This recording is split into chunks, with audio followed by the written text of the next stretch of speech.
Blessed are the poor in spirit, for theirs is the kingdom of heaven. Blessed are those who mourn, for they will be comforted. Blessed are the meek, for they will inherit the earth. Blessed are those who hunger and thirst for righteousness, for they will be filled. Blessed are the merciful, for they will be shown mercy. Blessed are the pure in heart, for they will see God. Blessed are the peacemakers, for they will be called sons of God. Blessed are those who are persecuted because of righteousness, for theirs is the kingdom of heaven.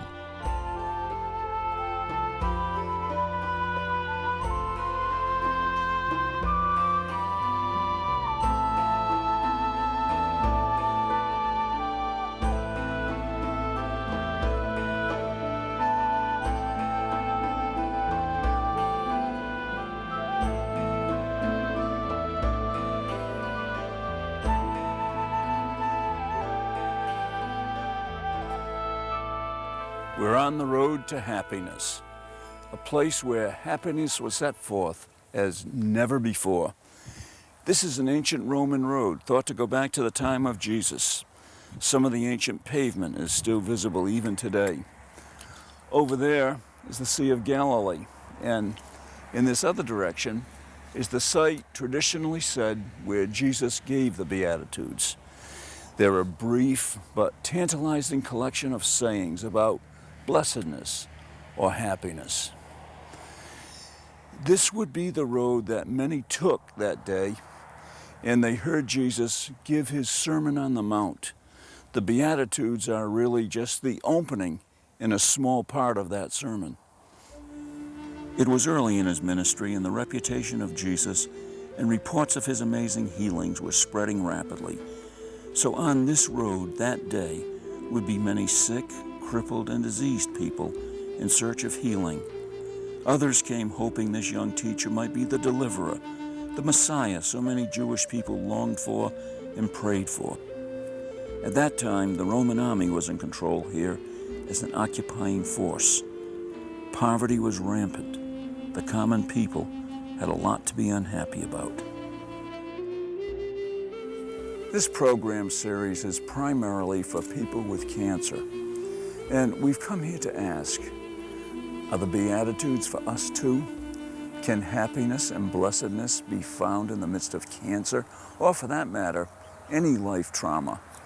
Now, let's face it, we can easily feel about cancer like so many of the people in Jesus' time felt about the Roman occupation, that it steals our freedom, goes where it wants, takes what it wants, keeps us in submission, just wears us down and humiliates us. It taxes our finances, and it never wants to let us forget day by day that its unrelenting presence controls our lives and limits our future. Yet, it was in such a time and under such conditions that Jesus gave his incomparable words about being blessed and happy. And I'm here because I believe those words can help those of us who live with cancer, and perhaps in ways we might never expect. I'm going to share out of my own experience dealing with advanced cancer, so at times it will get highly personal. When I got hit with a diagnosis of stage 3B lung cancer and kidney cancer, I was told average life expectancy in my situation was about 6 months, with only a 10 to 15% chance to make it a year. But through a combination of traditional and non-traditional treatments, I'm fortunate to now be in my 7th year. They have been tough years, but good years. 4 years ago, I was privileged to do a video reflection series on the familiar words of the 23rd Psalm, and then 2 years ago, a follow-up series on the Lord's Prayer and their special relevance for those struggling with cancer. Those programs were well received, and many suggested do another one, this time on the Beatitudes. I saw that we could build beautifully on the previous two and take us to new places. But as I began to prepare for this series, The roof fell in on me. A new tumor began to eat away bone at the C6 cervical spine area. I couldn't sleep or even sit up straight. Dr. West warned me that it had reached the point where there was danger of a break and complete paralysis. But fortunately, a series of radiation treatments arrested that deterioration, and the bone is being restored. But at the same time, other metastases were found. So I resumed a special form of low-dose chemotherapy that had worked well for me a few years earlier.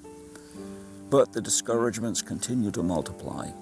A tumor had clamped onto the pulmonary artery, and an additional tumor grew rapidly to the size of a brick in my lower right abdominal area.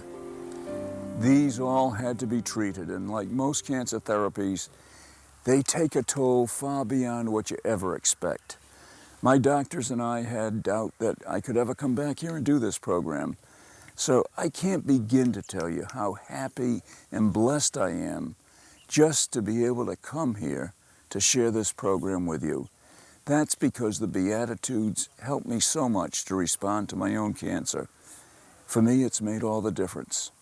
So here we are, in the very vicinity where, according to tradition, the Beatitudes were originally uttered.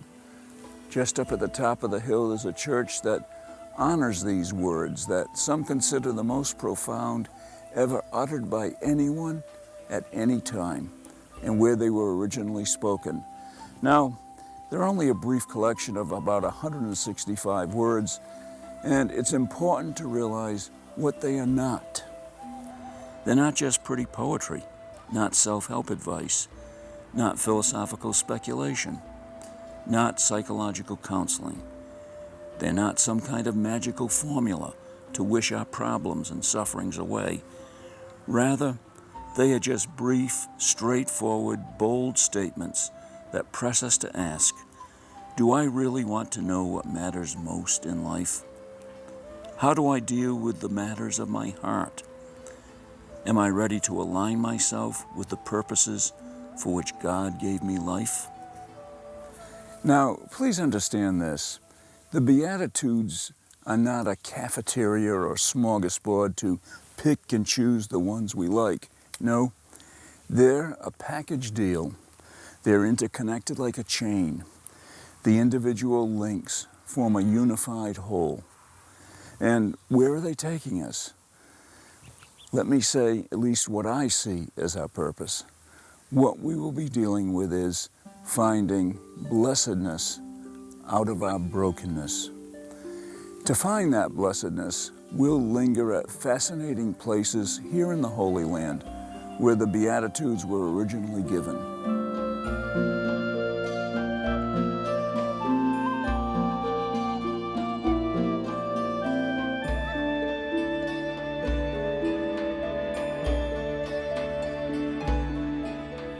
We're on a journey into the meaning of blessedness, and I hope you'll discover with me how they fit just right as we take on what I admit sounds at first like a ridiculous task, but I assure you a most wonderful one, to find blessedness out of our brokenness.